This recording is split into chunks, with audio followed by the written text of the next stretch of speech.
Good afternoon, Honorable Chair. Good afternoon, members of Parliament, and most of all, good afternoon, St. Maarten. My condolences as well goes out to the bereaved of those individuals that passed over the weekend. Through you, Madam Chair, the questions from MP De Weaver. Budget vacancies count in 2024 was 53 personnel. Now it is down to 3. The change in the cost associated is a significant amount of 2.8 million. If they can explain why we are not budgeted for 50 persons less than in March 2024. The reductions were necessary as the funds as projected in the approved 2024 budget would not be collected due to the pending legislation not yet finalized. Further, the tax collection is lagging behind in comparison to last year's budget. Without these adjustments, the government would lack the financial resources. Additionally, these adjustments are crucial to secure, among other things, the 16 million euros contribution from the Netherlands for the prison project. If St. Maarten failed to secure its own contribution, a loan request via the Netherlands, we would lose the Dutch contribution as well. This would mean that St. Maarten would need to secure 75 million guilders instead of currently requested 43 million, resulting in an additional 1 million annually in interest costs for the country for perhaps the next 15 years based on an interest rate of 3.4%. The loan request is contingent on approval from the CFT, which is granted through a positive Article 12 advice on the budget. If the budget is deemed unrealistic by the CFT, we would not receive this positive advice. Failure to make these adjustments as advised by the CFT would have resulted in losing the funding from the Netherlands, as these funds are contingent upon St. Maarten securing its portion of the funding. The total cuts for justice were 3.8 million, of which 1.5 million guilders on the personnel vacancies that were not filled yet at the time cuts were made, and 2.3 million guilders for materiële kosten, primarily under the goods and services. Through you, Madam Chair, the questions and answers for MP Otley. Cut in personnel. What is the reason for the cuts, and how do we supplement these cuts?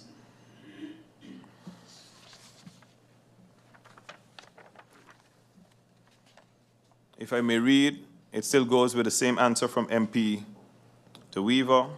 The reductions were necessary as the funds as projected in the approved budget 2024 would not be collected due to the pending legislation is not finalized. Further, the tax collection is lagging behind in comparison to last year's budget. Without these adjustments, the government would lack the financial resources. Additionally, these adjustments are crucial to secure, among other things, the 16 million euros contribution from the Netherlands for the prison project. If St. Maarten failed to secure its own contribution, a loan request via the Netherlands, we would lose the Dutch contribution as well. This would mean that St. Maarten would need to secure 75 million guilders instead of the currently requested 43 million, resulting in an additional 1 million annually in interest costs for the country, perhaps the next 15 years, based on an interest rate of 3.4%. The loan request is contingent on the approval from CFT, which is granted through a positive Article 12 advice on the budget. If the budget is deemed unrealistic by CFT, we would not receive this positive advice. Failure to make these adjustments, as advised by the CFT, would have resulted in losing the funding from the Netherlands, as these funds are contingent upon St. Maarten securing its portion of the funding. The total cuts for justice were 3.8 million, of which 1.5 million guilders on the personnel which includes the vacancies that were not filled, yet at the time cuts were made, and 2.3 million for material costa, primarily on the goods and services. What is the total amount needed to pay the justice workers with these national decrees being signed? A total budgeted of 44,588,500 guilders for the entire process. What is the monthly and yearly increase? How do we plan on maintaining this increase? We have factored in a 15% contingency in the budgeted amount to proactively address any potential increases. This ensures that we are well prepared to handle any unforeseen circumstances and maintain financial stability. We are in a deficit of the police officers, which means we are in dire need of hiring. What is the plan to encourage police officers? This will also be an increase in personnel. The Corps Police of St. Maarten has updated its recruitment strategy to focus on using social media and to target young talent from St. Maarten. The new approach involves having young talents as the face of the recruitment campaign. In addition, police schooling is now free of charge. The students will receive an allowance while studying.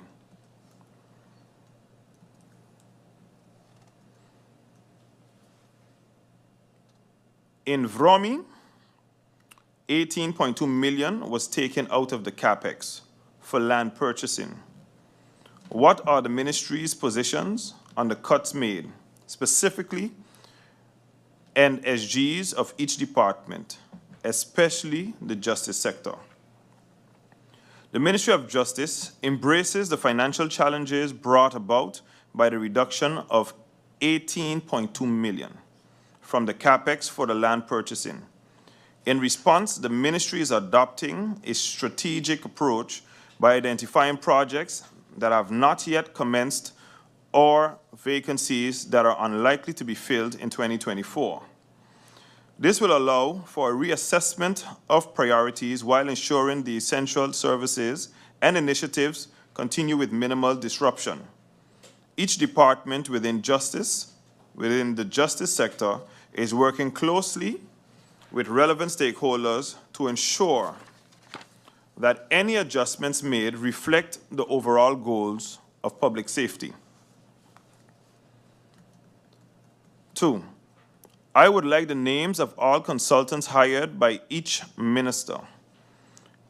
I would like to know the contractual pricing for each consultant hired by each minister and how many cabinet staff are in each cabinet. The Ministry of Justice has 5 cabinet members. The consultants is a perfect image, is budgeted for 49,000 and is paid in 7 installments of 7,000. Innova Quest for 48,000, which is paid in 6 installments of 8,000 guilders. Duncan and Brandon for budgeted amount of 50,000 for the retainer fee. Mariflex Attorney and Consultants BV, which is budgeted for 72,200 annually. And Bush Lawyer NV, which is budgeted for 37,200 also annually. Through you, Madam Chair, the continuation of MP Otley's question. Holding cells in Phillipsburg, there was an international court case held. Holding cells are inhumane. Will UNOPS prepare a budget for the holding cells in town? Will money be provided? I don't see anything in the budget. The answer for that, Madam Chair, funds have been allocated for the repair of the cells, and the NRPB is responsible for the project management. The project is currently in the tendering phase. Additionally, BZK has provided funding for emergency repairs on the cells. The emergency repairs will commence next week, starting with the initial phase, which involves an assessment.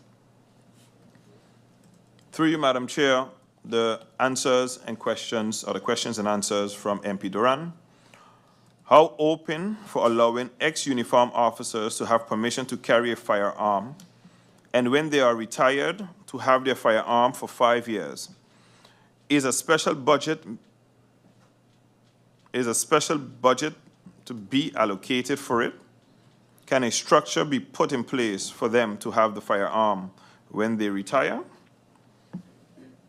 This should be addressed through a policy or a memorandum. Former officers are not automatically eligible for a gun permit. No budget is required for this. Through you, Madam Chair, the questions posed by MP Roseberg and the answers there too. Are there any justice workers that have received payment already? 244 justice workers have thus far received payment. And of course, that is based on the national decree that they have recently received. How much percentage-wise, based on the signed national decrees, have been paid, and how much still remaining? Thus far, 60%, roughly 250 remains. Payments of justice workers expecting. When can they expect the payment? Once the national decree is signed and the employee signs for the pickup at the DIV, the payment is expected on the following payroll. What is the total amount budgeted for the total amount budgeted? What is the total amount budgeted for? The total amount budgeted is 44.5 million guilders. Where in the budget can it be found?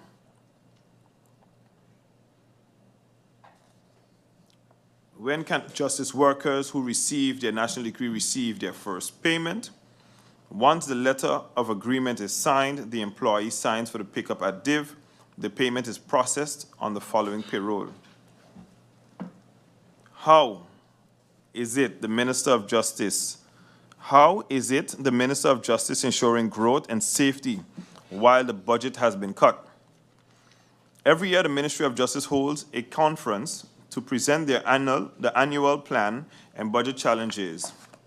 These discussions help in generating ideas for the way forward and setting priorities to ensure safety with minimal resources. However, it can be difficult to deliver results when resources are limited. To address St. Martin's border management challenges amid personnel shortage at the Immigration Border Protection Services, leveraging the Versterking Grenstoezicht protocol and taking a holistic multi-agency approach is essential. The VGT's focus on integrated enforcement, intelligence, and investigations can help streamline operations and reduce inefficiencies caused by the departmental silos.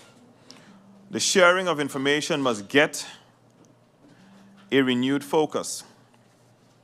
Negotiating with BZK for increased support is critical, given the reliance of cooperative efforts on St. Martin's standing. This support could address personnel shortages through temporary deployments of regional manpower sharing, while also upgrading the foreign detention center to meet the CARINET needs. The newly launched automated border control systems at the Princess Juliana International Airport will ease immigration processing, making up for staffing gaps. Additionally, implementing the API or PNR legislation will ensure the mandatory use of this technology, further improving border security and operational efficiency. Regular assessments under the VGT protocol will help monitor progress and adapt to future needs.